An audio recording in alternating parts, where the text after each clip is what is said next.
Okay, so we'll get started here in just a second. But, Taylor, is there something you want to say to me before we get started? You look great today. It's true, but that's not what you're supposed to say. Happy anniversary. Happy close. It's getting warmer. Happy birthday. Thank you, Taylor. Oh, so I didn't know it was your birthday. Oh, well, it's not How today. is this not in my calendar? Recently. I don't know. That's a good today's question. actually your birthday? Wow. Not today, actually, but I was just giving him a It's chance been to redeem days, himself. and this is the first I've heard of this. I don't want you to feel bad, but, I mean... I do kind of feel my bad. friends at BB Bop saying happy birthday to me, and you didn't even say hello, so I don't know. Just waiting to see who remembered and who are my true friends were. It's not my workplace associate. Well, let me get mad.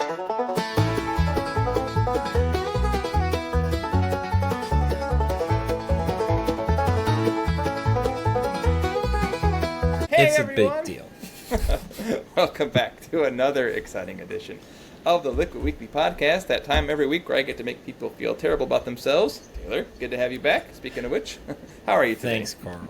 I'm good. Not as good as you, coming hot off of a birthday. So happy birthday thank you. in Thank front you of for everybody. And everybody knows that I miss saying happy birthday to Carl on his birthday, and so that's my bad. I will take my licks there. I apologize, buddy. It's okay. I forgive you. Speaking of things that friends ought to do, I made another friend recently. I met him because I started finding his stuff on YouTube. This new channel that pops up when I look for stuff for Liquid Weekly. And I had the chance to bump into him in person at Shopify Dev Editions thingy we went to. Remember that? And I do. He was kind enough to come on the show today. So I'm very excited to introduce you all to my new friend, Patrick Pierre. Patrick, welcome to the show. Yeah, Carl, it is good to be here. I'm a fan of Liquid Weekly, so I'm happy to come on here and contribute.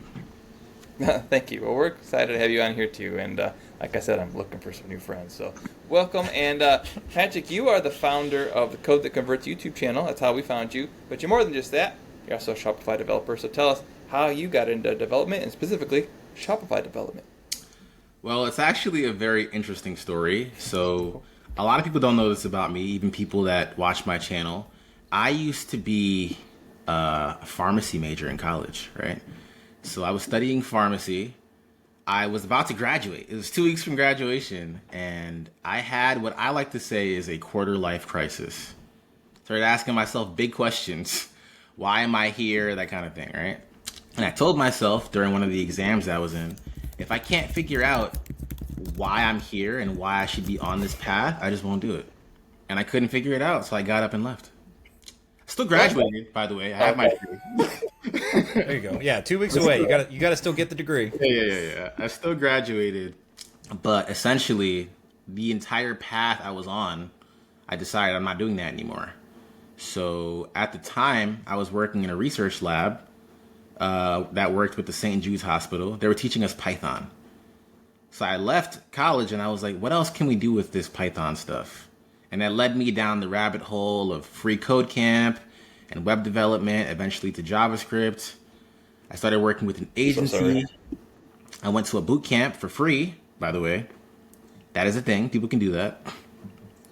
There are programs out there.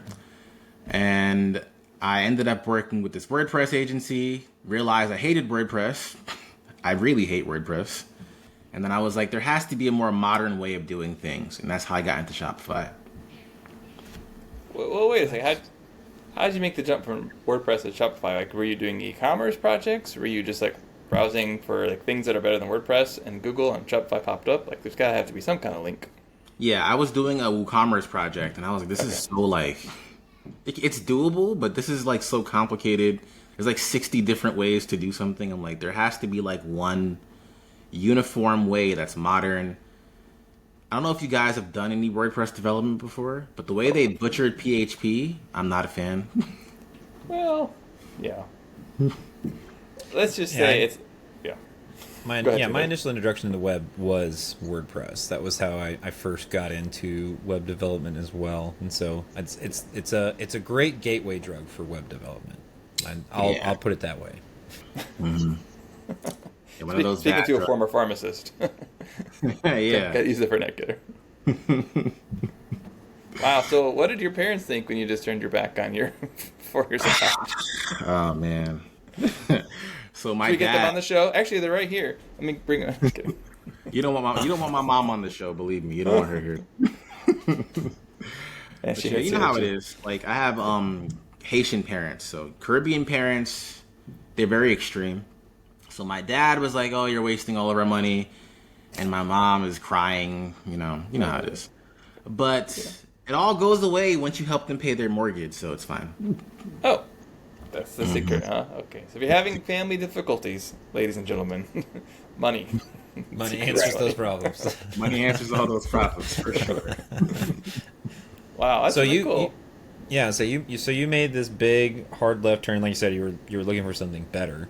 But there is, so like when I originally got into Shopify, it was more kind of like accidental. Like I like read about drop shipping, and like so I was a customer of Shopify before I actually started diving into it, right? And so like I was like trying to learn about like how to drop ship these like coffee mugs with stupid sayings on them or whatever, made like one sale.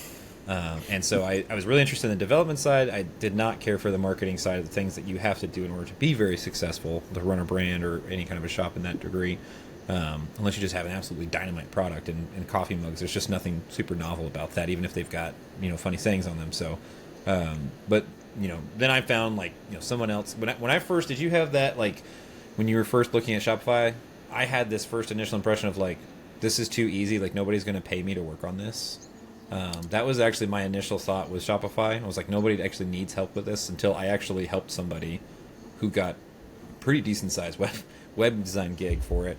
And I helped him for free, and he wrote me a nice review, all this other stuff or whatever. But how did you initially stumble across Shopify in that regard, where you were like, did you have the same kind of thoughts, or was it just more so like, WordPress is not the way, e-commerce is great, so like everybody's talking about Shopify, let's do Shopify? Well, actually, when I started using Shopify, I had the opposite of what you had. So you walked in like, oh, this is actually too easy, right? I walked in on the deep end. So the first Shopify job I ever had, they were having me like take the recharge API and build out a whole app inside of a theme. And of course, because I got bills to pay, I'm like, of course I can do it, right? And then I was just like trying to figure out like, okay, they have Liquid here. How does this work with Vue? It was a whole thing. So I kind of got in on the deep end. Yeah, I'd say. Yeah, but the good part about doing that was when I had to go do regular stuff with like sections and snippets, it was all really simple because, it wasn't what I was doing before. And now you see, Patrick, kids these days are gonna hear a story like that, like, "Oh, how hard was that? You just chat GPT how to." You didn't have any of that at that point, probably. I'm assuming None. And You there's said that- like no information about Shopify on the internet at all. Not much. So Except for there's you a guys. You guys have changed that. newsletter. That's the stuff. it's You- us and then you the, guys- and then But yeah, this was like us in the docs. It is hard to find like a lot of people who write. I think there was even a conversation in the partner Slack relatively recently that we were even talking about like just people who write like consistently, and it's just because a lot of devs are so busy. Like it is a hard thing, and blogging kind of fell off as like an art form or a medium or whatever you want to call it. Because now all of us are just feeding AI, right? Like at this point when we're creating content essentially, which also isn't a bad thing, I guess. I don't know. It's helpful, right? And the stuff like you're working with, I mean, I would argue there's a lot of documentation out there, but when you get into the niche stuff, like what you were working on that particular project, that's where it tends to fall down. You're like, no one documented how this is supposed to work, so you kind of have to figure it out. Way to go. And you successfully did the project, paid your bills, kept your parents happy, and continued on your journey. Yeah, and things are improving now as well. Like you said, you guys have the newsletter, you're spreading out information, and there's more and more people creating Shopify content these days. So Yeah. it's Like, good. I hear someone like yourself have started a channel. So tell us about the YouTube channel. How'd you get started with that? Okay, That's a so good segue, Taylor. yeah. It was good. It was good. Yeah, that's very good. Listen, great segue, Carl. Great segue. It's those birthday skills. All right.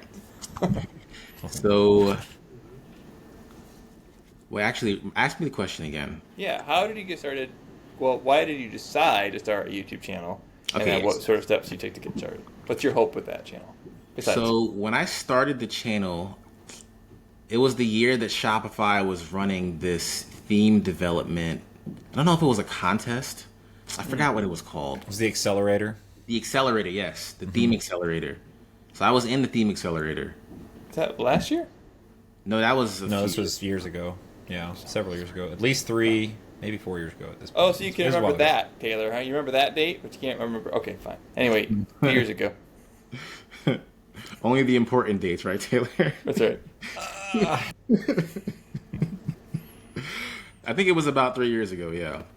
So at the time, I was trying to figure out, okay, I wanted to start talking about Shopify stuff because I knew I'd have to do marketing, right? If I was going to develop a theme, but I didn't know the right way to go about it. I was actually going to do a blog at first, and I had hired someone on Fiverr to help me do keyword research, and he was just telling me, he was like, oh, I know people that do this kind of thing. They sell through YouTube, start a YouTube channel. So I was like, okay. So I literally went out the next week, bought a camera, bought some lighting, and then that's how we got started. Check you out. You actually bought equipment. That's great. And so originally the channel was to help prop up some marketing or a base of marketing for the theme that you were going to do. Yeah. But you were going to do the theme. So like something happened midway, you get into it and you realize just how much work a theme is. And you're like, why? No, I have a lot of respect. I'm very grateful for all the theme devs that are out there, the theme shops. They create incredible stuff, but it is a ton of work making sure to capture all those edge cases and building something that is for everybody in that regard. It's actually very interesting because I originally thought theme development was less work than app development. Theme development is so much, and then you're just selling the theme one time, and you have to provide like support forever. Lifetime support, one-time purchase. Yeah, it is a great deal for merchants. Yeah, horrible deal for us. Yes. Yeah. So a lot of respect for those folks. It's pretty amazing. So you had another, what was it, a 26th life crisis, and decided... I'll be having them once a year, to be honest. Once a year. Annual life crisis. I'm with you. I have them weekly, actually. And then you decided to kind of pivot away from selling themes, but continue with the channel. Is that what I'm hearing? Yeah. So at that point in time, I was like, you know what? Let me just talk about stuff that I'm doing. I did some keyword research. I found some topics. I said, okay, I can definitely talk to some of these things. And then I kind of treated it like going to the gym, right? You just show up, go home, right? Turn the camera on, put something out, go home, and just keep coming. Yep, there's something to be said for the consistency, that right? Like that's just, you keep showing up, you know, and you're going to start seeing better and better results kind of type thing. So, and like you started with theme dev. Was that like early channel content too? Was like primarily theme dev? Because you're not really like theme dev as much now, right? Like it's much more app focused. And so was it just because like you were like, man, like this theme stuff is like way more work, so I'm gonna get into apps, like I'm kind of done working with themes? Or was it just because like this was the content that people were engaging with? Well, at first it was because it was the content that I thought people would engage with. But then as I started to create more content, it started to feel less and less authentic, right? And you guys know in the Shopify YouTube space, at least on the marketing side, people are really into selling dreams. They're huge dream sellers, right? So at that point in time, I had to make a decision. Am I going to keep talking to merchants or am I going to talk to developers, right? And I can speak to merchant pain points, but I'm a developer, right? I want to talk about the toys. So I had to make a decision. Am I going to follow my own personal interests with the Shopify stuff or keep doing the things that I think I'm supposed to do? And my personal interests are winning. So that's the direction I'm going in. That's always a tough one because, you know, like you said, it's more interesting. But as a business, like who are you selling to, right? And so if merchants are the people you're selling to in terms of your services, that the audience you're going after, that's tough to not want to make that part of your marketing, but it's way more fun to talk to developers. So. Right. And also one other thing that influenced my decision. So when I started my channel, I started an email list pretty much the same week, right? And I get new people joining the list all the time. Usually the leads you get from YouTube, unless you're like super viral, are like people that are just getting started with Shopify, and they can't really hire a developer anyway. And if they were going to hire someone, they'd probably hire a marketer, someone to help them with traffic and sales, right? So even targeting merchants on YouTube just didn't make any sense anymore. So I'm like, you know what? I might as well talk about the stuff that I want to talk about, right? Yeah, yeah. Because some of the stuff has popped up. I've actually had some decent leads come from YouTube in the past, but like you said, it is like a big majority of my YouTube channel is all but abandoned since we started doing this. I had a YouTube channel with a couple of videos, and so like nowhere near the consistency and the quality that folks like you were putting out. But it was helpful to have some of those up. But like you said, it's definitely much more like 10 to 1, where you get people just reaching out for free code snippets or support kind of type thing, as opposed to like a legitimate quality lead. In which case now it's more like, yeah, if you want it from merchants, I think the benefit of it is at least having it as something for your portfolio, right? People can see how you communicate, how you present yourself, how you talk through topics, and so that part like still has a lot of value. But it's great too that you're still able to do something that you're really interested in, put out good content, and the community benefits from it too. So we're all grateful for you making the videos that you enjoy talking about this stuff too, because we like to watch that stuff. So because merchants don't go to YouTube, right, like to solve problems. That's not usually how that works. No. Developers do. Like developers drop in and like, where's the solution? How do I find this like as quickly as possible? So that's really cool as far as like what you found to be useful there. So maybe we'll have to get some tips from you too over here on Liquid Weekly podcast as well, so that way we can make sure to up our game as well. So of course, always help. He's already upped his game over us. He actually bought equipment. I'm just rocking my Well, I wish I could use it now. I usually use my phone to do a lot of the videos because I have an iPhone. Oh really? Okay. Yeah. I used to use Sony ZV-E10 camera to do everything. It's like the basic YouTube starter camera. Yeah. I'm not much of a cameraman, so it would take me so much extra time to set everything up. I was just like, you know what? I'm wasting time. Yeah, the DSLR setup is supposed to, like, obviously gives you some of the best results, right? Like, you get a nice DSLR, you have it set up stationary, and you've dropped all this money into it.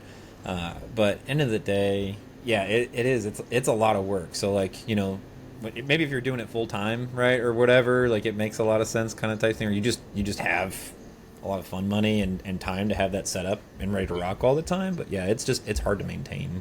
So, well, speaking of equipment and tools, why don't you talk a little bit about, like, we always have to bring up AI and all this other stuff. Are you using AI for any of your video stuff? Are you an AI? I might be. We met him in person. I might be. There's actually a YouTube short that I did that went not viral, but like YouTube continues to push it. I think that thing is sitting at like 15,000 views right now. What? That's amazing. People are always adding comments like, "Oh, this is AI. This is made by AI." I don't know why they think that, but I might be. Because it's that good. You're so handsome, that's why. Yeah, it's like weird. The video quality is a little choppy. So I guess they think that, oh, one of those AI tools probably failed low key, but like content is still okay. Mm-hmm. I don't know. But to answer your question, I use AI tools for pretty much everything. Yeah. Like, but I use Google Gemini. No, that's not really a popular one these days. But I have a Google Workspace. I've just started playing around with Gemini. That's awesome. How are you using it? So when you have a Google Workspace account, Google integrates Gemini into pretty much all their tools. So if I'm having a Google Meet call, I can use Gemini to take notes. If I'm making videos, I can talk out some of my ideas and have Gemini help me figure out a good hook, what a good thumbnail could look like. Sometimes I'll make a couple different thumbnails. I'll upload them to Gemini and say, okay, which one would make people the most curious? And I do that. Even when working on projects, when I was working on the app that I'm building right now, I drew a wireframe on a notebook, took a picture of it, uploaded it to Gemini, and it gave me back HTML code that I can use. That's awesome. Yeah, so there's lots of use cases if you know what you're doing. Yeah, if you know what you're doing. So are you primarily using Gemini, or are you using some of these other AI tools and stuff as well? So Gemini is the one that I use the most. There's one that I use inside of VS Code. I don't use Cursor. Yeah. So you're using Copilot then within VS Code? Oh, I would never touch Copilot with a stick. No. Oh. Strong feelings. Copilot's okay. What I personally use right now is DeepSeek. Okay. DeepSeek is, I guess, the Chat GPT equivalent coming out of China. They have an API that you can tap into. There is a VS Code extension called Cline, Cline, Cline, and you can hook up whatever LLM you want to it through the API. I'm just using DeepSeek because it's like inexpensive. Like I think I pay like $2 a month to do everything. Oh. Oh wow. Yeah, and the app that I'm building right now, I've used it to help me plan out everything. I pair program with it. Yeah, That's awesome. and it remembers my birthday. Just saying. What? Stop it. Stop it. You seem to have some strong feelings about Cursor just a moment ago. Was there something to that, or were you just... Oh no, I've never tried it before. I know everybody uses Cursor. Even the folks at Shopify use Cursor. Yeah, in they're fact, leveraging all the AI heavily. They just put out a video. I subscribe to the Pragmatic Engineering newsletter, which is a former Uber developer who writes all about software development. Anyway, he did a nice interview with their head of engineering recently where they talked about how they do AI tooling at Shopify, which is very interesting. So check that out. One of us will put a link to the show notes. I think it's your turn to edit, Taylor. So Taylor will put a link to the show notes for that. But Patrick, you mentioned that you are working on an app. Yeah. And how AI has helped you. So tell us about that transition from wanting to do themes to working on an app, and what your hope is with that, what the focus is with that. Are you still doing consulting work while you're working on the app, or is it 100% focus? Okay, there's actually a story here too. I hope so. I'm gonna be a little vulnerable here, okay? Hopefully the people that look at my LinkedIn profile, when the recruiters don't see this. I'll tell you guys the truth though. Okay. So before I got into app development, I did work for a Shopify Plus company, right? Mm-hmm. And it's a Shopify Plus company in the food and beverage space. It's called Hive Brands. So yeah, sustainable grocery products, all that stuff, right? And I've learned a lot of the knowledge I have about Shopify now through working with that company. But I had a problem. I'm doing my full-time job. I'm doing the YouTube channel stuff. Maybe you might have some client projects here and there, working on your app, or trying to get into app development, trying to take care of yourself, go to the gym, that kind of thing. When you try to do everything at once, you end up doing nothing, right? Mm-hmm. And I struggled with that for years because I wanted to get into app development ever since I got into Shopify. Because when I realized that I couldn't build a theme, I wanted to build a business that a developer could build, right? So Shopify apps just made sense. But the Shopify app documentation is so difficult to work with, especially if you're not using whatever template they want you to use, that it requires focus from you. Focus that I clearly didn't have. Until back in December of 2024, I actually lost my job, right? I got hit with a layoff, right? So not a full layoff, like they switched me to like a contracting position, which is HR for we're not trying to pay your insurance anymore. Yeah, but that actually presented an opportunity to me because I'm like, okay, I have good savings. I have time. I'm like, now is probably the best time to take a risk.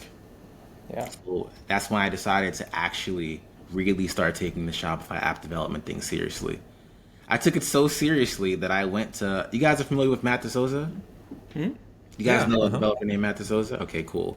He has an event in Paris called Wide Event. I've never traveled internationally before, and I went. Why would you? Yeah. I traveled all the way to Paris for a Shopify event. That's awesome, how serious I was about this. Ooh la la. I saw nothing but amazing comments about it too. I think this is the second time he's put on the Wide Event, and nothing but good things about it. It's supposed to be a phenomenal event. Did you get a lot out of it, or what was your big takeaways? Is it bilingual? It is bilingual. Okay, good. But it was great. It was really great. I think what I enjoyed the most was Jan's speech at the event. Yes. All things from Jan Frey. Awesome. Yeah, and I liked meeting him. He talked about you a little bit too. Only good things, of course. Taylor. Oh, it's nice to have friends like that. That is so nice. He is seriously one of the kindest and most authentic people ever. That was one of the things that blew me away about him. You see him in the videos and you're like, this guy seems so nice, and then you meet him in person, and you're like, holy cow, he's just as nice, like maybe nicer, you know? He's just super great guy. No, but that's awesome. So you heard Jan speak in person. You got to meet with him and talk with him. And what else? What were some big takeaways from that? Well, I got to meet Matt DeSouza as well. He's pretty down to earth, really chill guy. He gave me his entire playbook. He's like, this is what I did. This is what you should do, blah, blah, blah, right? And I think the biggest takeaway from that event was just me realizing it's possible. Because when people see these app companies that are doing like, oh, $20,000 a month, $60,000 a month, it feels impossible. But then when you actually talk to the people behind it, you realize they're just people like me. They showed up every day. So all I have to do is show up every day and I could land somewhere similar. Some of them are French, so they're a little different from you. But yeah. Yeah, a little bit. Yeah. That's awesome, man. So you went all in. You did this big, huge, like, you know, Shopify event that was like overseas and everything. You come back, you're supercharged, and you're working on the app and those sorts of things. It's like that's kind of where you're at right now. Yes, and also right now I have a master plan for YouTube right now. Right, I'm trying to document everything that I'm doing for the Shopify app that I'm building. So I have you guys have ever heard of 75 Hard before? No. Yes. Mm-hmm. Of course, Taylor. Yeah, I know Taylor's heard of this. Is it a workout thing? Guys, I work out. It's a workout thing. Yeah. It's a workout thing. Why don't you go through it for our listeners here. Yeah, so, people that might not know will be curious. Yeah. So 75 Hard is a challenge to help you get in shape. You put a bunch of Post-it notes on the wall, and then you just tear them off for every day. You're doing everything in the challenge. I'm doing the same thing for app development. Yeah. Carl, what did you say? Awesome. Let me guess. Is it 75 Post-it notes that you put on the wall? Yes, it is. 75 Post-it notes. That's the idea is, you know, you're bettering yourself. You're doing something hard, right? And like there are a couple of prescribed like workouts, like you're supposed to do X amount of things. So that's really cool that you're applying the same concept to Shopify Dev. Like, I'm gonna be consistent, and I'm gonna do hard things for 75 days, and I'm gonna make some progress. That's awesome. Exactly, and I'm documenting the whole thing. So every day is going to be some kind of video, like a YouTube short, Instagram, TikTok, whatever. And then every week of that challenge, I'm gonna do a long form video. So I'm on day 20 right now. I literally have 20 videos in my phone that are waiting to be recorded. I'm just lazy. That's awesome, man. Cool. Yeah. So you need a 75 hard for video editing then. Like. You need a 75 hard for life. That is the thing that, like, with video edit, like shooting video, obviously if you do it well, like it takes maybe a little bit more time or whatever kind of type thing, like, right? But like it's realistically the easiest. Like then you have to do the edit afterwards, and you spend almost as much time with that as you do with the. It's just such a thing. So it's hard to get all the pieces in. So can you? So I'm sorry, I'm just gonna keep going. Can you tell us at all about the app? What it's going to do? What you hope to have it accomplish? Yeah. Of course. I'm building something that's nothing special. I'm just building something in the bundle and upsell space. So there is a Shopify app called Boxy. Boxy is a bundle builder app. A bundle builder essentially allows Shopify merchants to set up their own custom bundles on their Shopify store, right? So if you've ever seen an app like this, usually there's a product page listing. Click a button. It brings you to a separate page on the site where you can put together different things in your bundle, and then you can go to checkout. Really easy to understand, easy to sell, tons of competition, but I figured it was a good space to start with my first app because I needed to learn how Shopify app development worked, especially if I wasn't going to use Remix. Sure. What did you end up using? Especially not Remix. Yeah. It's actually funny, and I will answer your question, Karl, in just a second, but I had an interview with another Shopify app developer from this company called Cleverific. They do order editing. And I was asking him, like, do you use Remix? And he's just like, bro, I would never touch Remix. I think Remix is cool to learn, but because I had no idea what Shopify app development was already, I didn't want to have to learn multiple different things at the same time. So what I ended up using was just Express.js on the back end, and then React because they have the Polaris library. But I've seen that they have Polaris web components now, so I don't think that's a thing anymore that you have to do. Yeah, like we'll have to, like the idea would be, so the new unified web components are pretty awesome because they're going to be like available everywhere instead of like you've only got, these targets and components that you can use here, here, and here, whatever kind of type thing. So the new ones, it's kind of like limited, right? Like you can't be a full replacement quite yet, I don't believe. But it is pretty nice. Okay. So yeah, like you can, like you drop in a script and then like you can just start using them. It's really, really pretty nice. Got you. Okay. Yeah, I'll definitely check that out. And as a side note, I have nothing against Remix before anybody clips this. Nothing against Remix. No, you heard it here, folks. Patrick You want to go hates viral, Remix. Patrick. Let it go Hates viral. Remix. Yeah. I don't want Liam to see this and be like, oh, he hates Remix. Yeah, no problems with Remix at all. I just wanted to learn how the process works from end to end. Because when I used Shopify app templates before, I'd run into issues. But because it's not my code base, I have a really hard time fixing it. So it's just easier this way. I'm sorry, I had to laugh at that only because, not because of anything you did, but if you use AI to generate a lot of your code, I've heard people talk about when you work on a project and approach it that way, it's like you're being onboarded to your own code base quite often because you just aren't familiar at all with the code. So, you can pick one or the other. Yeah, well, and I don't. Yeah, personally, as far as like Remix goes, I'm not like educated enough to like have like a legitimate opinion, and like from my standpoint or whatever. So, but I am more so along the lines of I know a lot of smart people that love Remix. I know a lot of smart people that hate Remix. What I know is from a lot of the Remix apps I've been exposed to, a lot of them don't work the way that I think they should. They feel clunkier, and so because of that, I've strayed away from it too. I don't know if it's just not there yet or whatever kind of type thing. I think, it's for some people, not for some. So that's the great thing about Shopify. Like you can kind of pick, but like you said, it is tough if all of their code examples are Remix specific in a lot of instances, right? Like this is the way that they want you to go. Mm-hmm. And especially if you're trying to get into app dev, maybe you're coming from front end or you're just coming to development for the first time. It's hard when all the examples are like pointing you to this one thing, kind of type thing. But it makes sense why Shopify's doing it, but it can be hard if you don't want to like go all in. Right. Now, So what tech stack did you pick?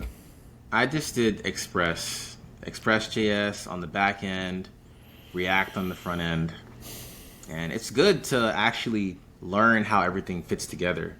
Like I feel pretty confident that I can help another developer who's never done it before I do it. That's how deep I've dived into the whole process. And I've also started to document some of the stuff that I've been learning on the Shopify developer community, if you guys have seen that before.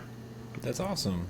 Yeah. I haven't seen it on the boards. I'm going to keep an eye out now. Like, have to send me some links. We've had a couple people kind of post some, like, really helpful stuff for theme devs, and I haven't been as active or had my antenna up or whatever as much for app dev support there. So I'll have to check that out. I'm sure that's super helpful for folks that people are spending time on there and putting stuff in there. I love now when I search for something too, even though I search for stuff a lot less, like a lot of it's more AI prompting like anymore. But when I do search for stuff, I love seeing like the it's not the new dev community forum anymore. Like, right. It's like the dev forums. Like I love it when it pops up in search. I think that's awesome. Mm-hmm. So as far as like with what you're doing now, you're doing the channel content and this sort of stuff. So are you still like freelancing, consulting, doing all this other stuff, or are you just like all in on like YouTube and working on the app? I'm so glad you asked. So I know there's someone out there that's going to feel exactly the way I felt about this. I am really bad at time management. Horrible. Can't do it. So for me to do something well, I just have to focus all my attention on it. So to answer your question, I'm not taking on any projects. I've been saying no to clients because I had savings from my job and stuff like that. So I don't necessarily have to do any projects, at least for the next 6 months, maybe even the next year. It's awesome. Like, I'm just focused on that. That's very cool, man. And that's hard when people. I think it's good that you know that about yourself. For a long time, I've struggled with. I was reading like every single self-help book I could find on productivity and performance and all this other stuff, just trying to figure out how I could squeeze like more hours out of my day. Mm-hmm. And at a certain point, my wife was just kind of like, have you ever considered the fact that you're just doing too much stuff? And I was just like, well, no, like this is, people are this productive. And she's like, nobody's this productive. Like, what are you, Right. like, you're just buying books. So like, good for you for supporting these people. But like, Listen, you're not getting any of this time back, man. And so right. it's good you know that about yourself, of like at a certain point you just have to pare back and focus. And it sounds like being smart about finances and saving up helped you do that. It kind of put you in this position where you could do that. Yeah, no, for sure, for sure. I saved a lot of money in my previous job, so I'm definitely thankful for that. And that you live in New York City? I live in New York, Queens, New York. If I lived in Manhattan, I could not afford to do this. Okay. I was wondering, because people say they're from New York. It's like, well, there's a lot of New York. But yeah, I was going to say it's even more impressive when you are able to live in a high cost of living area like New York City and still manage to save that much. So Yeah, I pulled back all of my expenses. I don't live the way regular people live. Like, I just buy groceries. I don't eat out. Like, I have hobbies that I do, but they're inexpensive. Nothing crazy. And there's something to be said about that when I'm talking to people about like just being content for a period of time, or understanding that things come in seasons. It's this idea of like, I'm not going to live like this for forever. And it sounds like you've been able to figure out like, hey, like this is really important to me right now, so planned ahead, set up some finances so that way I could just like go all in and focus on this. And even if that means, you know, maybe a little bit of personal sacrifice, for some people that's not a big deal, like, you know, like not eating out and doing different things or what have you, kind of type thing. For other people it is a tougher thing. But yeah, just figuring out how to be content, you know, like figure out how to live on a budget. Superpowers, apparently. Yeah, and then also realizing that whatever person you're spending money, it's a lot of people, they spend money so that other people can be impressed by what they're doing. And when you get to the point where you just don't care about what other people are thinking about what you're doing, it just makes life so much easier. It really does. yeah. You know? I could make some jokes there, but I won't. About us, Taylor, I think we've given up a long time ago. You, Patrick, you live in a big city, and there's lots of folks around. So how have you found ways to connect with other Shopify developers and build some sort of community there in the Queens? Have you reached out to many folks? Have you found connection there? So what I do for this, I try to go to as many Shopify events as I can, right? And free food, probably, right? Free food, free drinks too, for my alcoholics out there. Kidding, don't drink. Anyway, so I go to a lot of events, and I actually think that going to events is one of the best ways to put yourself out there in this community, especially if you're looking for job opportunities or just trying to get to know more about how the space works. Like, a lot of the Shopify developers that I talk to, they're just sitting behind their computer thinking that if they post whatever content and they apply the stuff online, everything's just going to work out. It can work out, but I found you have the best results when you're actually out there talking to people. Like, for example, if you ever have the chance to go to Shopify Editions, you're going to literally come back a new person. That was my experience. Yes. Do it. So to answer your question, I try to go to events. There's an event in New York called the New York City Commerce Club. You have to be working with a Shopify brand to go, or you've had to have worked with brands in the past to go. But it's a good way to connect with people in the space. Although there aren't any like developer specific events that I found. Yeah. Who knows? Maybe Is that Henry's thing? The Yes, that is Henry's. Yeah. Okay. We'll make sure to link up to that too, Henry Johnson. But that's awesome. So you've been able to go to those and as well, and that's been really helpful. So you say 4 jobs. So are you going to? These aren't developer specific events necessarily. Like you're going to some developer specific events, but a lot of them are just kind of like e-commerce general kind of type events, or what? Okay. Yeah, I think it's just good to go to anything in the industry, even if it's not developer specific, because you can still learn things. Yeah, agreed. It's especially if you don't have a lot of. It's one of the interesting things when you don't have a lot of like client work and those sorts of things. You're not introduced. The problem with that is you're not introduced to client problems. And so for a while, I would tell people just even if you're not taking jobs from places like Upwork, right? Like when you're first starting out, especially. People are get frustrated, like, oh, there's already like all these bids on these jobs or whatever, these proposals that are submitted. And it's like, okay, well, like it's fine, but like still spend time like read through that, because you're still being introduced to merchant problems. Same thing with some of these like e-commerce merchant groups. It's just good to learn about like what are the things that are troubling merchants, or what are the things that like are causing them problems, to the point like those are the things that they're willing to pay for to get rid of, right? Like that's all that code is at the end of the day. I had seen somebody talk about that when we were talking about AI, right? Like it's going to take all these jobs and these sorts of things. Like, no, like code is a tool, and like we have just figured out how to use this tool to fix these problems, and so now AI is just going to make us either fix these problems faster, or we're just going to be able to work on more complex problems. But at the end of the day, kind of exposing yourself to these problems where you can actually like hear, listen, and figure out how to talk and think like merchants, and you can start then figuring out how to actually like respond to those with, oh, I can actually help fix X, Y, and Z kind of type thing. So that's a really good tip, like just to be able to do that in person. Even though a lot of developers like really don't want to do in-person stuff, or just people stuff in general, man. So like I don't know if you've got tips. Are you just like a really extroverted person and you're like, yeah, like I love going and hanging out with people and chatting people up, or was that something you had to like figure out how to do?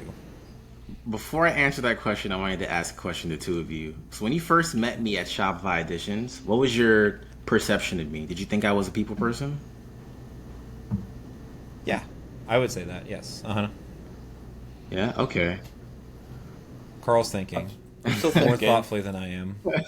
Yeah, I mean, my honest first impression was that I thought you were personable, but not necessarily like super outgoing. Mm-hmm. If that makes sense. Yeah, that is actually true. That's actually exactly what it is. I am the most introverted introvert you've ever seen. Like in 2020, when they told us we couldn't leave our house, I was just like, bro, where am I even going? My week has not changed at all. So I had to work to become more personable. So there's this book that I used for this, very popular book, How to Win Friends and Influence People. That book changed my life. Yeah, very popular book. Yeah. So what are some of the key takeaways from that book that changed your life? Those I haven't read it. I guess the biggest takeaway is to just be interested in what the other person is interested in.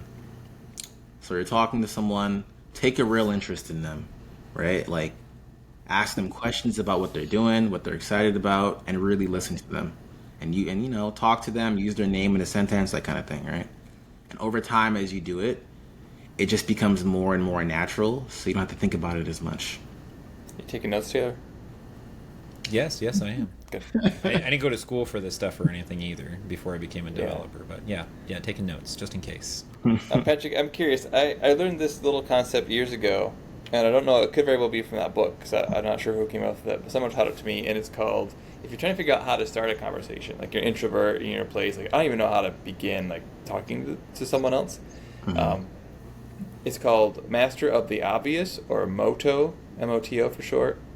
So the idea is like if you're trying to start a conversation with someone that you don't have like a natural in with, just say something obvious. Like, oh, hey, you're reading a book. What's that about? If they're reading a book, right? Or, looks like you're enjoying your lunch. Whatever, right? Just taking something that's obviously happening and then using it as a way as an in. So I found that to be helpful. Okay, I've never heard the master of the obvious thing before, but it makes a lot of sense because that's what you're supposed to do. It's like you pick something in the context you both share, whatever the environment you're in, you just talk about that. So if you're at an event, which you should be going to events now, you heard me say go to events, right? Go to an event and be like, wow, like you're at this event just like I am. What did you learn here? Or like, what made you excited to come over here? Or maybe the person doesn't like the event and you can be like, okay, why don't you like it? Yeah. Solid tips, man. That's really good. What else you got? You got any other social skills or tips here that we have for other guests? I think this is helpful. Oh, no. Patrick's claiming to be this like hardcore introvert. Like, dude, you went to Paris, you went to Toronto. Like, I don't know, man. Either that book has worked miracles in your life, or maybe you're not quite as lost the case as you think you are. Okay, I'm gonna give you a quote for this. Quote that I love, right? What got you here won't get you there.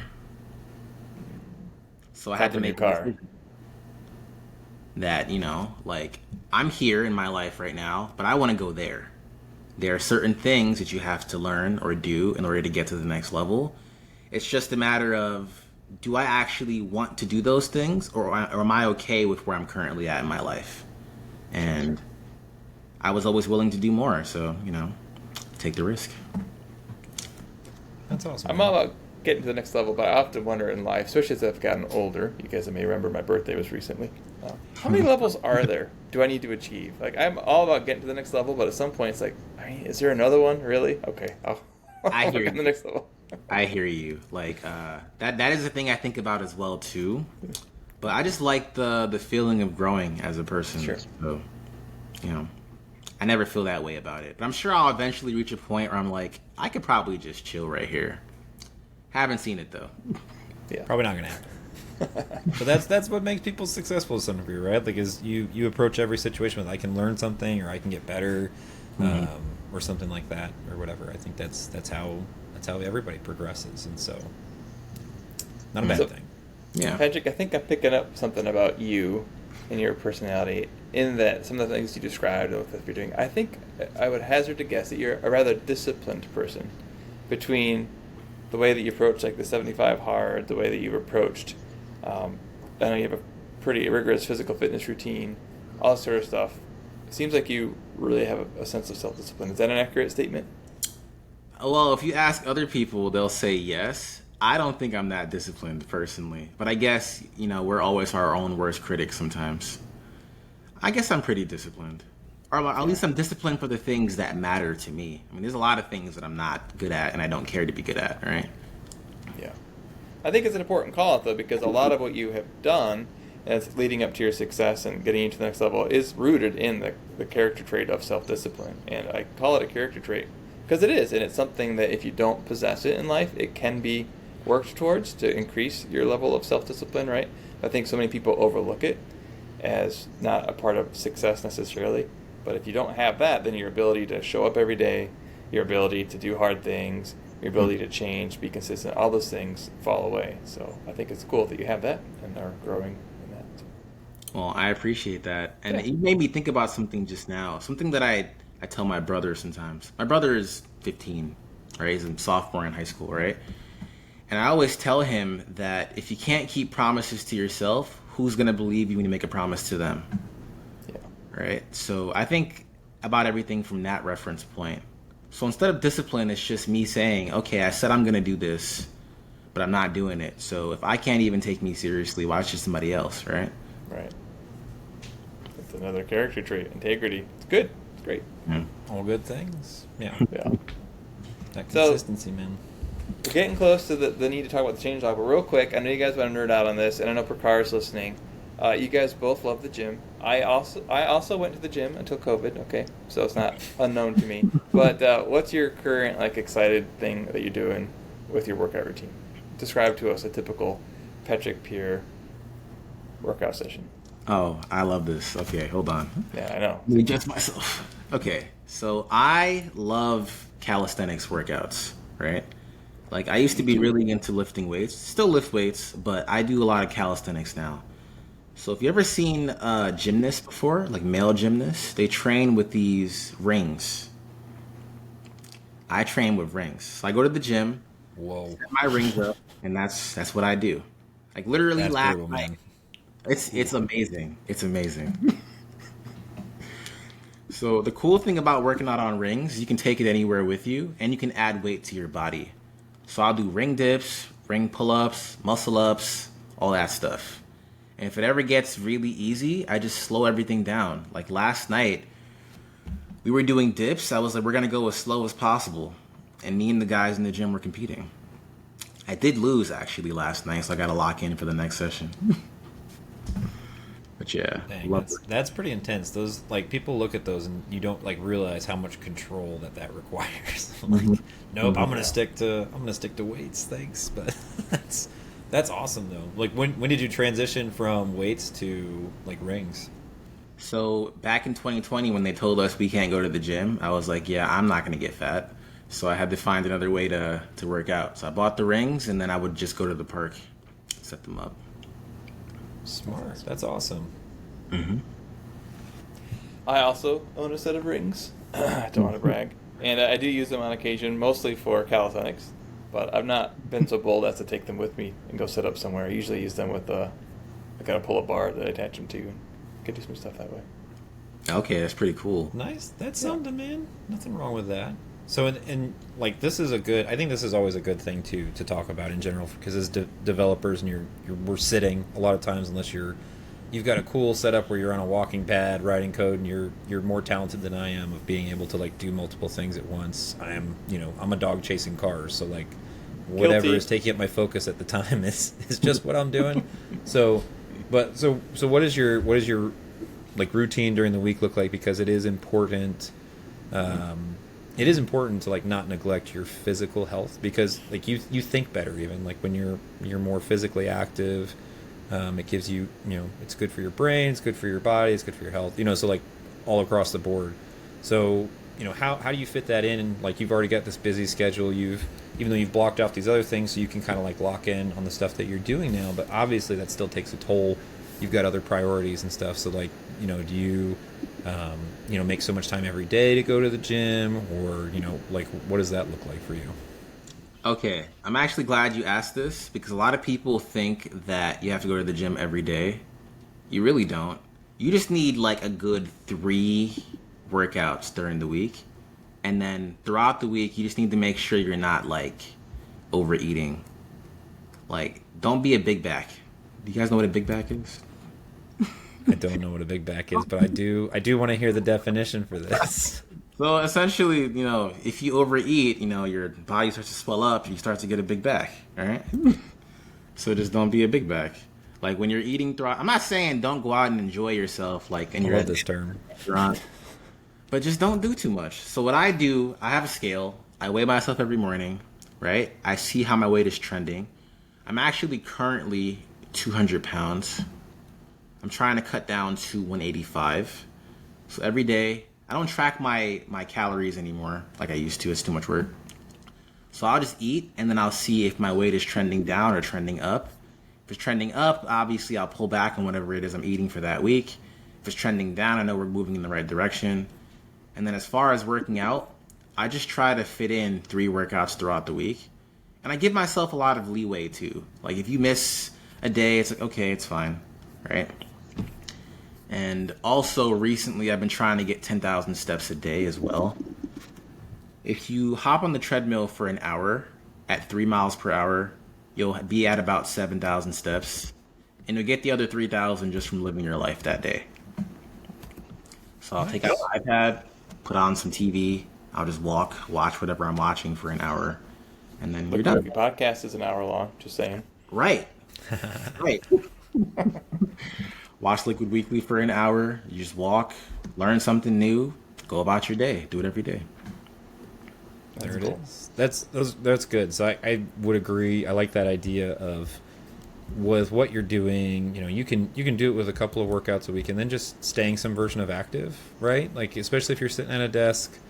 I got a standing desk and all this other stuff or whatever, and I had a physical therapist just tell me, like, you really don't need all that. Like, just make sure you're drinking a lot of water. When you're working and stuff. I was like, oh yeah, like water's just good for you. It's like, well, no, like, when you drink a lot of water, what do? Like, you got to go to the bathroom more. So like, you're standing up and you're walking, instead of just being like, nothing wrong with focus deep work, but like if you're sitting there like in a chair, like kind of like hunched over, and you're locked in on the screen for 3 hours and not moving, just get up and stretch, walk around your office or whatever, even every now and again, just to like move a little bit. So yeah, like steps. People overcomplicate fitness, right? Like you don't need to be competing in the CrossFit games or something like this or whatever. Like you just need to be healthy, so yeah, great tips, man. Right. And I guess one last tip I can share real quick: eating well is very important. A lot of people in the fitness community, they'll tell you to either be in a calorie surplus or a calorie deficit. Essentially that means you're eating more than the calories your body needs for that day or less, right? On top of doing that, the food sources you're eating throughout the day matter too. Like even if you're in a calorie deficit, you're losing weight, if you're eating food that's generally not good for you, you're going to feel it in your energy levels, your motivation, your want to do things. So you got to make sure you're eating decent food. eating protein, vegetables, not big backing on too many carbs because carbs make you go to sleep. All right, we've heard enough about this, Pierre. No need to keep going. You're making Taylor feel bad. Taylor. Listen, Taylor is in shape. I don't know what you're talking about. I've seen it myself. I know. That's well, some people like, Beachbody or whatever, that's additions.dev is now just my event of like, oh no, I need to look like decent for additions.dev. I can be big backing all summer, now. Like it's just additions.dev. That way people aren't making fun of me. Well, it's intentional because it's like, okay, maybe I'm eating more right now because I want to gain weight to put on more muscle, but then now during this season I'm going to cut. Everything's intentional. Yeah, when you look at like food is energy, I think that was the big helpful thing for me. Like food is energy, and so like depending on what you're doing, you need to consider, whether you're doing. I do the calorie tracking thing right now because I'm trying to run at a deficit. Same, like I'm trying to get down to a little bit of a healthier weight as well. But it's always the back and forth of you don't want to lose muscle, you don't want to do all this other stuff. So it's about maintaining what I've got, and that's why I'm as active as I am. So, and then Karl obviously can't possibly get any more shredded, so that's why he just resorts to that. No, this is good. And hopefully Prakar's getting some tips as he listens. Have you met Prakar, Patrick? He listens while he works out. He's a Foxel, and he was at Additions too. Great guy. Yeah, I think you might have introduced him to me. Was he? Yeah, I think you might have. I think I might talk to him briefly. Super cool guy. Anyway, awesome. So Prakar, hopefully this helps you out. Well, I'd love to talk more about this and continue to feel bad about myself, but I think it's time for us to take a little mental break and let Taylor share about the changelog. Taylor, you got any changes that you vlogged this week? I get to not that I've logged, but at least that Shopify is logging stuff that's popping off in the changelog here. We'll go over a couple of real ones real fast, so that way Karl doesn't fall asleep here. We'll try to provide some meaningful content. Just a heads up, action required. So for those of you building Shopify apps, some new built for Shopify requirements for marketing apps have dropped effective July 1st. Just understand, keep an eye on these things, especially if you're shooting for built for Shopify. Shopify does have specific criteria depending on the category that you're in. And so check that in the changelog. I won't go super in-depth into that. There's some stuff that's just like really unique or interesting. Like for instance, is like subscription apps now require a customer account UI extension. So Shopify is actually, even to get built for Shopify now, there's even certain bits of functionality that your app even has to have in order to qualify. So before it was just kind of like, speed, number of reviews, all this other stuff from a design standpoint, but now they're actually looking for specific functionality to be included based on a given category. So check those out. That's in the changelog. We'll include it in the notes here as well. Some additional action required. There are some breaking changes for POS UI extensions. So that's just something you definitely need to be aware of because it is a breaking change. Pay attention to that. Removing deprecated format text field component, and you need to make sure to update code to use the just text field component instead. And so it will be no longer functional or effective as of the July 2025 update. So pay attention to that. That is important. Another action required item, changes to the cart token format for Ajax and Storefront GraphQL for the cart API are changing. And so it's just something to be aware of. In general, the suggestion is that, you should be using regex, or if you are using regex to identify a cart token, the format structure of the cart token, like you should just assume that it's like random. So that's something that you should be paying attention to because it's a new format. And so features, functionality, all that stuff remains unchanged, but they're kind of changing how some of that stuff returns. And so if you have some specific logic that's tied behind that, you will need to pay attention to that because that's in effect. Another couple of cool things that just came out real quick. I won't go over all of these because these are there's a lot. So be sure to check the changelog other than when you're listening to us. But order cancellations now supports refunds to store credit, which I thought was really neat. There's all this new stuff that's being done with store credit, refunds, and all these other things kind of type thing. And so now this is really ideal. Like when an app can support this as an option. If you're dealing with order management, refunds, and stuff like this or what have you, you can actually make it so that way it credits to the store, which is what you'd see with a lot of retail stores and stuff like that. That's a pretty normal thing. So nice that it's been built into the admin API here. Last one, everybody was super excited about this in the community as well, but you can request app reviews in the admin now with the new reviews API. So you get this nice modal that pops up or what have you kind of type thing, prompting merchants to leave a review. This is a much more enhanced experience in everybody's opinion. Whereas before you had to like go and totally leave the shop or whatever to like get the review kind of type thing. Now you can have it set up so that way it's after it's directly within the admin UI there. And that will help out as well. Get some more of those hard-won reviews more consistently. So that's the changelog, Karl. Hopefully there's some good nuggets in there. That's it. Thank you, Taylor. Appreciate that. As always, doing the Lord's work there. Appreciate it. Now it's time for the third half of our show, my favorite half, which is our pick of the week. So, Patrick, we gave you, I think, pretty decent heads up at the beginning there. So, have you had a chance to think about what yours is, or do you need a moment to yourself? Well, I know what I want to talk about for the pick of the week, but just the pick of the week is just the stuff that I'm interested in this week, right? Yeah, would it be helpful for one of us to go first? Happy to do it. Yeah. Please do. Okay. I'm trying to remember if I already shared this one or not. I'll go first. If I haven't. If I have, tell me. Dad's Root Beer Barrels. Did I already share this one, Taylor? Did I? I did? Dang it.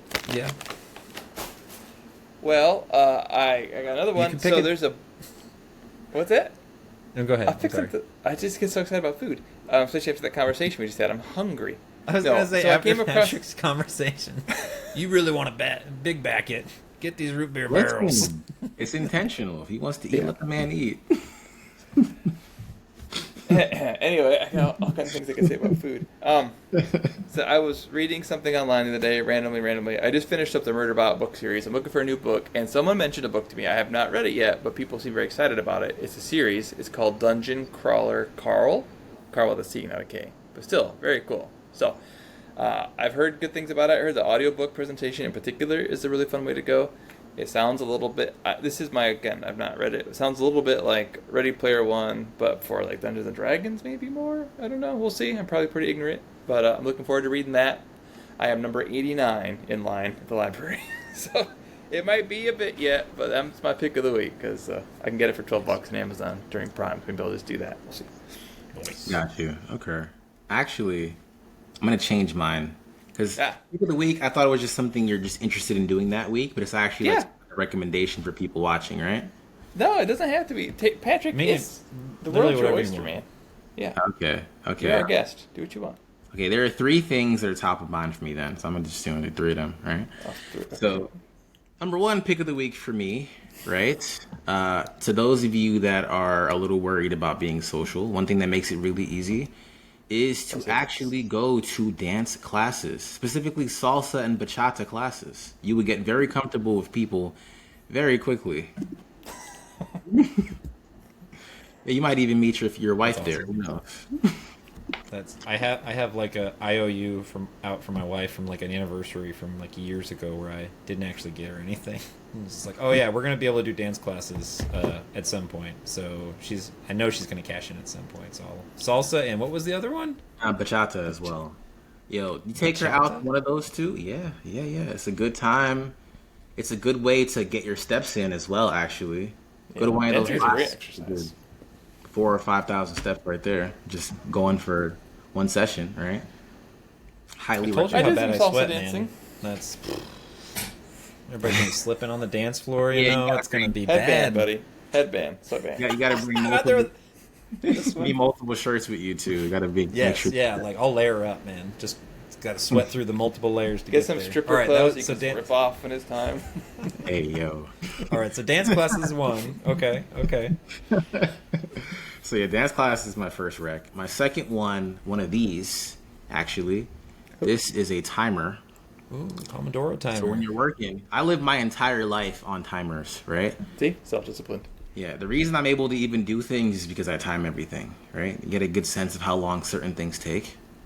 So it's good for me because I mentioned I'm bad at time management, so I don't have to manage anything. I just look at the timer.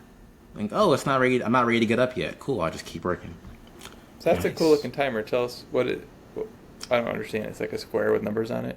Yeah. So you can set different timers: 10 minutes, 30 minutes, 60, and then 5. Right.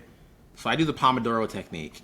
So I will set either the 30-minute timer, or I'll manually set the timer to 25 minutes. No, do it, and then I'll just flip it on the 5-minute setting. And then that's how I manage my time while I'm doing deep work. Nice. Very cool. And I have one more recommendation that I actually have to go get. Hold on. Ooh, Here. he's got to go get it. It's gonna be exciting, Carl. There's gonna be a big reveal. Could it be food? Maybe it's food. It's not food. I'm so hungry. It's not food, Carl. It's actually, yeah, it's not food. Sorry to disappoint you. Oh, I was gonna laugh so hard if it was. I was like, oh my gosh. Yeah, my diet is boring. You don't want to eat what I'm eating. I'm a steak and eggs kind of guy every day. There you go. That's a good kind of boring. Yeah, for sure, for sure. So I mentioned How to Win Friends and Influence People before. There's another book that I've been reading that's been helping me out a lot. I actually read it right before I went to Wide Event in Paris, and it helped me make some more connections with people. It's this book right here, Captivate. Okay. And this woman on the cover, her name is Vanessa Van Edwards. She is a behavioral scientist. And there's a YouTube channel called The Diary of a CEO. You guys might have seen it. Yeah. He interviewed her. It was a 3-hour interview, and I was like, I'm gonna listen to the first 10 minutes and then leave, right? But I listened to the whole 3 hours in one sitting. Wow. And so I thought to myself, if you can hold my attention for 3 hours, I'll want whatever you're selling. Yeah. Right? She captivated you. She did. And I learned a lot of useful tips on top of like how to win friends and influence people to help you make more connections with people. So That's very cool.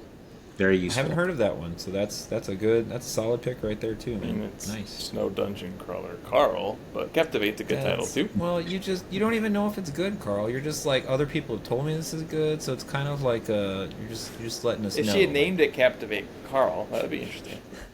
It would be. TC. Yeah, I usually read a lot of self-help books, so that's all I usually read. Sure. Is there a self-help book for people that read too many self-help books? That would be the one to write. That'd be the one to write. There's no self-help book for that, but I'm sure that's called therapy to some people. That's therapy. Right. Speaking of therapy, Taylor, do you have your pick? Speaking of therapy, yeah. So my pick, what I'm going to pick these pop-up tents. I'm not sure what they're even called, but I picked one up at Sam's Club. Okay, and there's these little simple tents. We just use them for literally everything, for like shade, like when we take the kids to the lake, so I can sit on the beach in shade. It makes it somewhat manageable. I don't like sitting out in the hot sun, so just having shade in there makes everything like really nice. But they're nice for everything. We've used it even for kids have a lemonade stand out front. You just do this little tent, pops up. Nothing terribly difficult. It folds up real nice into like this little column kind of type thing, then goes in a bag. You can roll it out with you wherever. So it's very handy. We use them all the time, and so that is my pick. Really awesome stuff. Really boring stuff. It's just a tent. Like, what makes it special?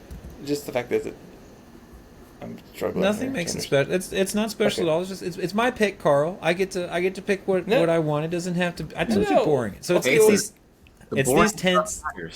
Boring okay, stuff hold on. matters too. It's fine. That's right. Patrick, you're missing context because the other week Taylor went camping, and he's all about how he had this fancy new tent that used air I forgot instead about of that. poles. That was going to be my pick one week. I didn't pick that one, did I? I know. It's not like, wait, is this like cool. some That would've been a super better fancy pick. high-tech tent thing with air poles? But no, it's just a tent. Yeah, I picked the boring. I should have picked that one. I guess I can pick two. Okay, so my pick is just going to be tents. So that instant tent. This is an intense pick. The little pop-up tent that I talked about, it's called an instant canopy with easy lift technology. They make them at Sam's Club. They're just like these really simple tents that just pop up for shade.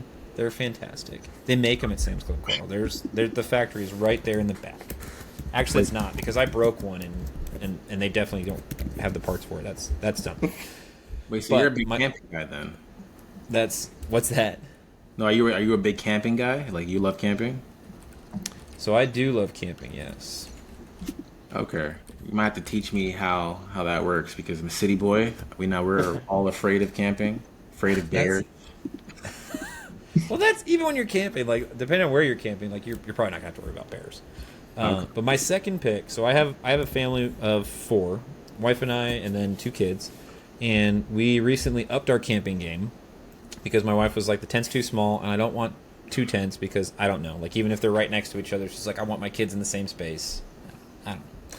And so we got this ginormous tent, and it actually uses air poles. So if you're familiar with camping, with tent camping, Patrick, usually they have these little like fiberglass poles that like band together and stuff like this. They're a huge pain. If you had siblings that were putting them together when you were younger, you're probably beating each other up with them and stuff like that.